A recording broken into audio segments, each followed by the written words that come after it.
This is Chris, the Dating Doc, and I am continuing my series on Myers-Briggs. What are we going to talk about? We're going to talk about ESTJ, aka the executive.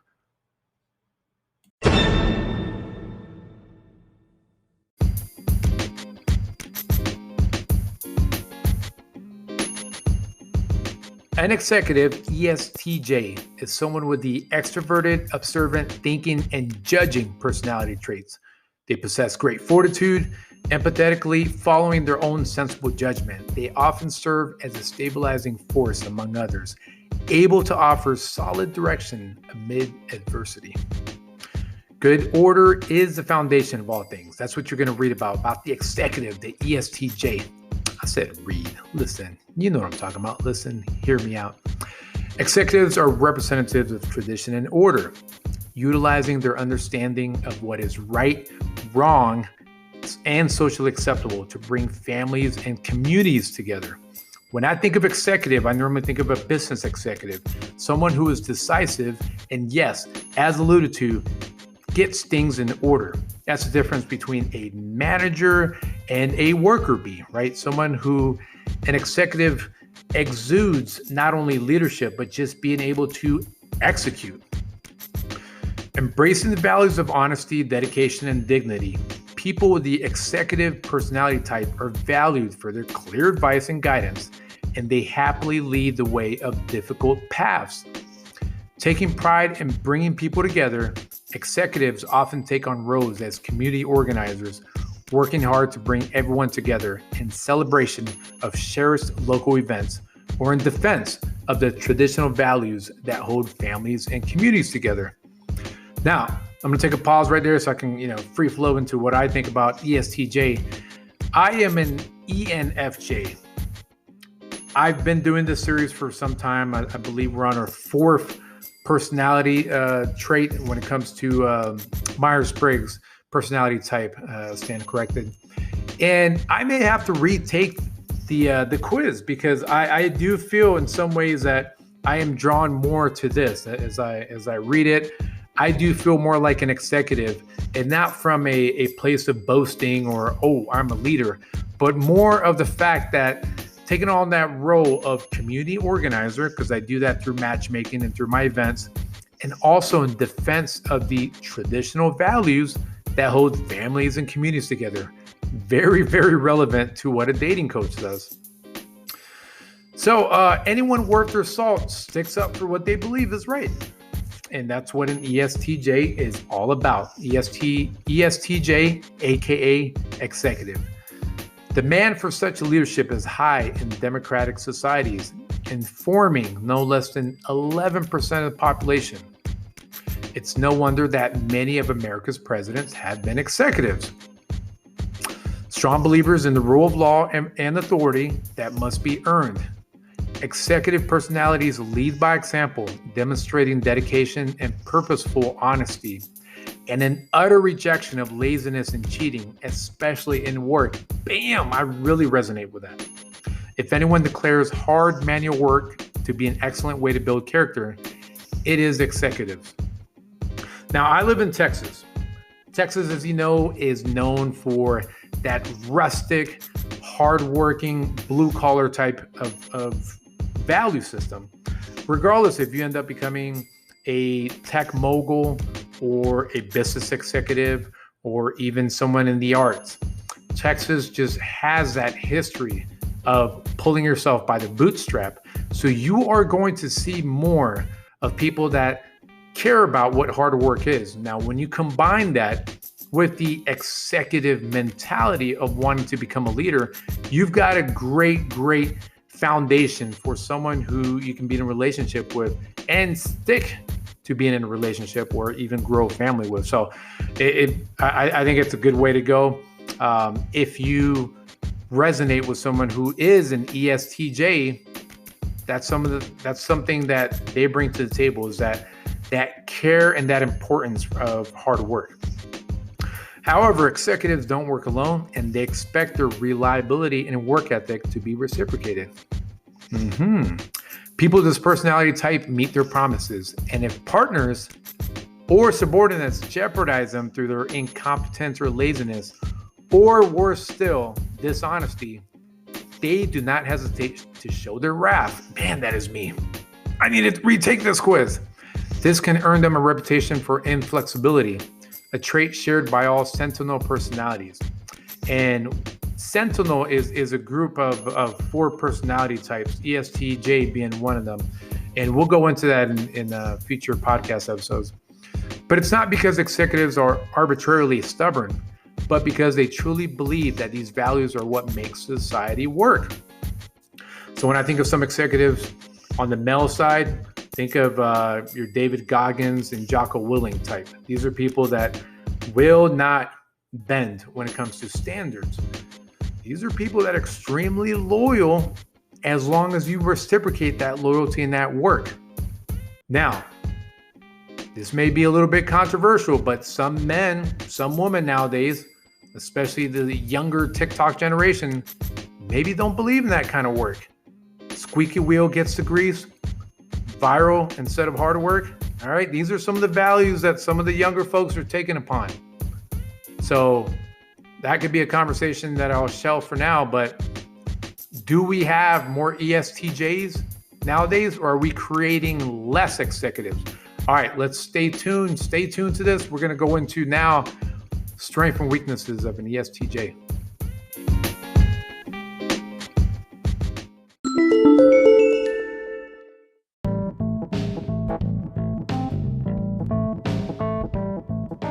All right. We're going to flow into the strengths and weaknesses of an ESTJ. First off, dedicated, seeing things to completion, borders on an ethical obligation for executives.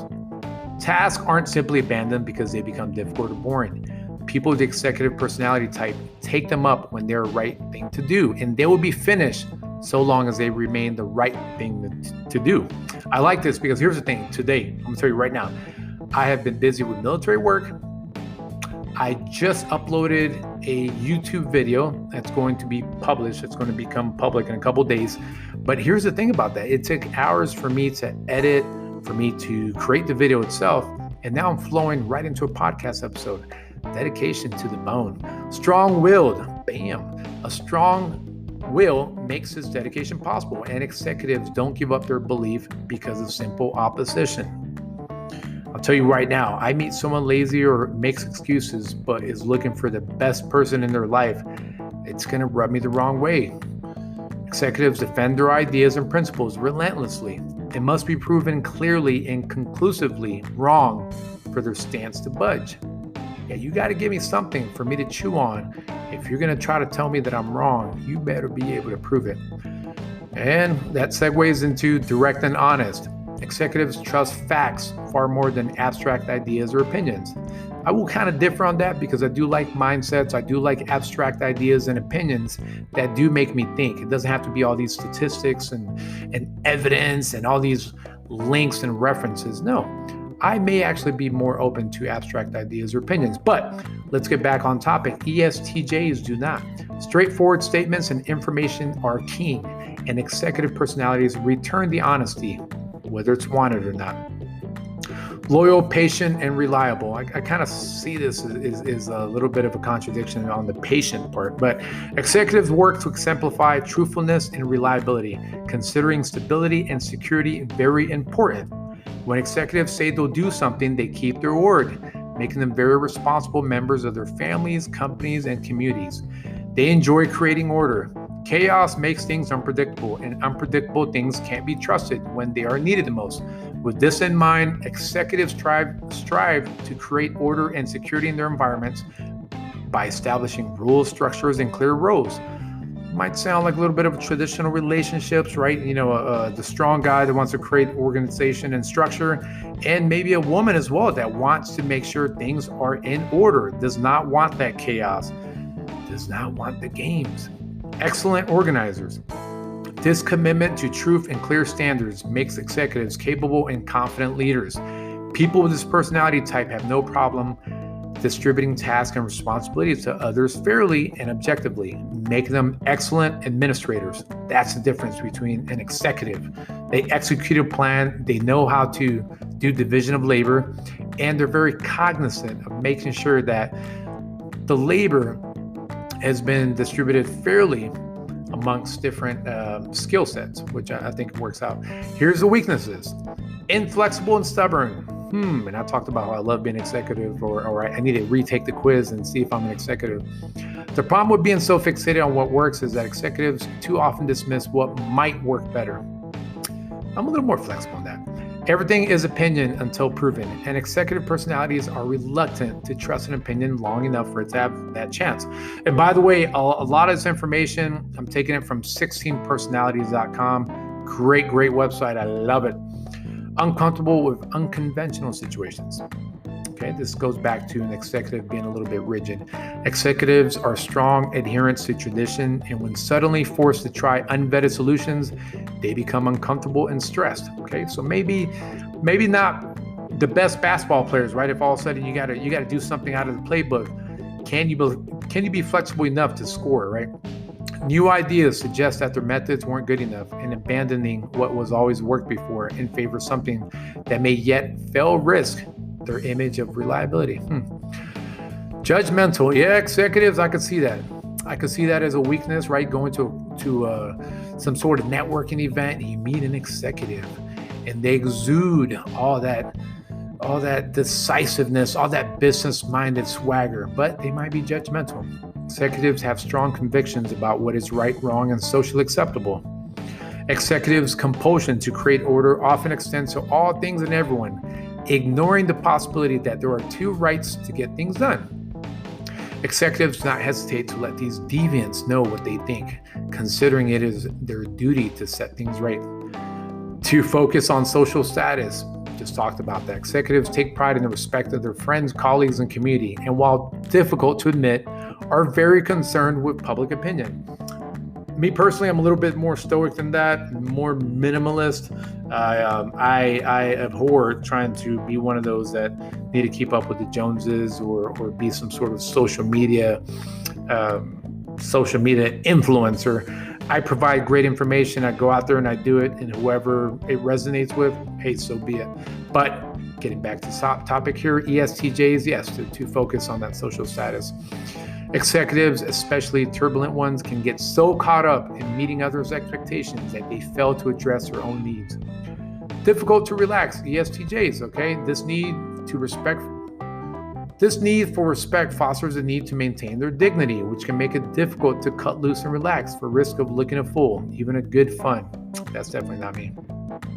And difficulty expressing emotion. This is evidence of executives' greatest weakness, expressing emotions and feeling empathy. People with the executive personality type get so caught up in the facts that they forget to think what makes them happy or their own sensitivity. Man, they got to get that joy in.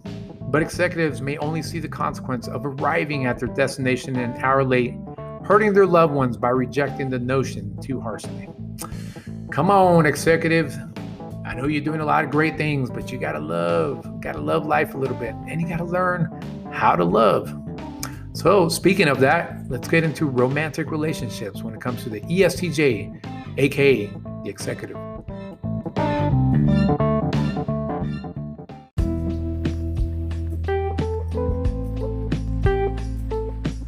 Well, last time I checked, I am the dating doc. I am a dating coach. So what are we going to talk about? We're going to talk about the romantic relationships of ESTJs, aka the executives. Executives are fairly unique in that their relationship doesn't really change as they progress from dating phase into more steady long-term relationships and further into marriage because they value honesty and they're straightforward. So they keep it real. With the executive personality type, they're likely to be clear about who they are, what they're like, and what their goals are from the start, and they stick to their statements. So as long as their partner is able to take them at their word and follow suit, they are bound to be extremely stable relationships. All right, so let's take a pause here. If you are doing your Bumble, Hinge, Tinder, etc., or you're out somewhere and you ask someone, what's your Myers-Briggs? If they mention, keep this in mind, if they mention they're an ESTJ and they're a hardcore ESTJ, you're seeing them exactly as who they are. That's a good thing, right? For good, bad, or ugly. But if you value honesty, if you value someone who is a sincere person that expresses themselves from point A all the way to point Z, that's okay. That's a good thing to look at. This isn't to say that there isn't any growth, of course. Character development is always a high priority for executives, and each life goal is important. Rather, it's that shifting moods, goals, and desires that are unlikely to fundamentally alter the basis of executives' relationships. Now, yeah, I got it. This may sound a little stale, and indeed, executives are not spontaneous. They're not real unpredictable people, but they do very much enjoy taking their partners out and having fun. All right, don't get it twisted. Social events and activities are executives' idea of a good time. And while they may rely on familiar people and places, they do bring lots of energy and enthusiasm, which helps things keep interesting. Because guess what? They're hard workers, they're motivated. So yes, they're gonna bring that energy. They're gonna bring it. Okay. Executives approach intimacy with a similarly physical, active intentions, and from fairly traditional ones as well. So here's the thing now, wild ideas and poetry are for less mature personalities, or so executives might say. So they may not be some freaks, though they do appreciate recognition and well-placed compliments to maintain high self-esteem. They're going to look for more stability in their sex lives than most, but executives never fail to bring their characteristic vigor. Check that out. This hints at a challenge in executive relationships. That we're talking about the emotional intimacy. Touchy-feely moments are few, as are verbal statements of love. This is usually fine, as executives' personalities find other, more tangible ways to express their affection.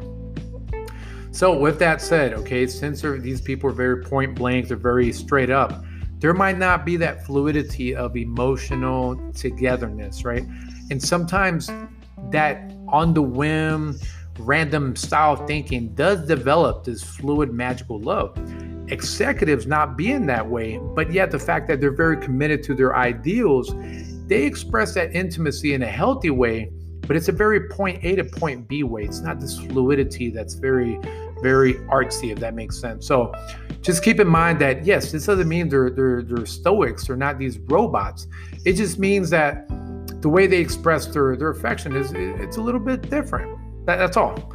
And the problem in recognizing the validity of these qualities in others, rather than simply dismissing them as pointless or irrational, something that could be extremely hurtful if executives' partners are more sensitive, right? So that's something that executives need to keep in mind, is that they're going to have to learn that flexibility to learn how to traverse someone else who's not an executive and understand how to really touch that emotional intimacy in a way that they don't offend, because they're so straight up and so logical in their thinking and such an executive that they don't know how to finesse that soft side. And that's something that executives can work on.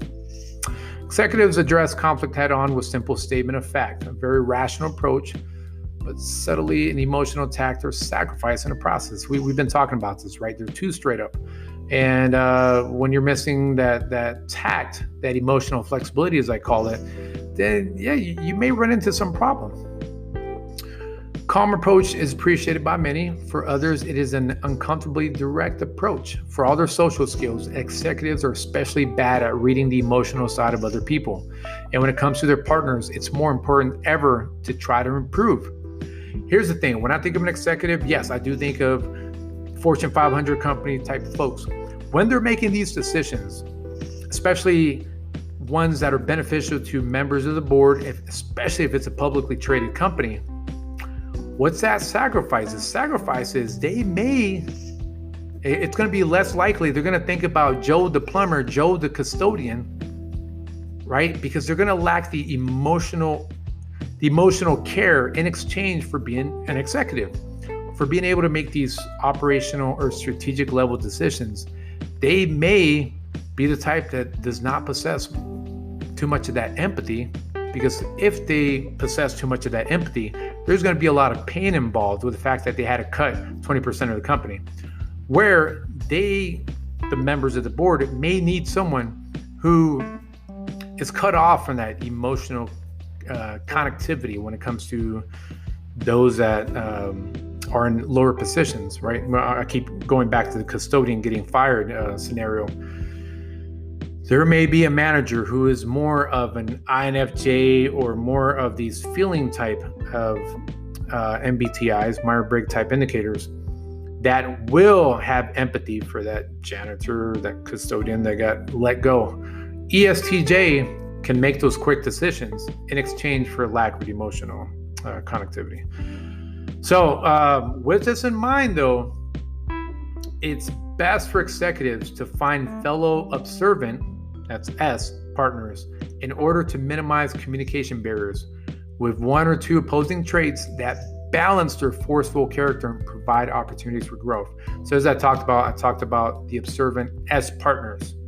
Okay, that ranges. That can really range, but I personally think not only the S observant partners, but also feeling to balance out an ESTJ. So this is a very interesting one because I do want to retake the quiz. Like I said, I'm an ENFJ, a protagonist. ESTJs or executives, and I do feel like I'm kind of bleeding a little bit more over into that executive role, but I do have the flexibility to be like, hey, what's going on, baby? What's going on with us?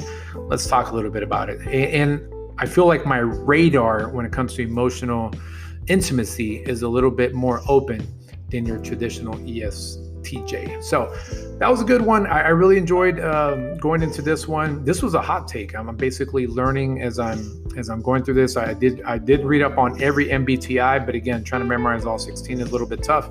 But I really enjoyed this one. Let's conclude this.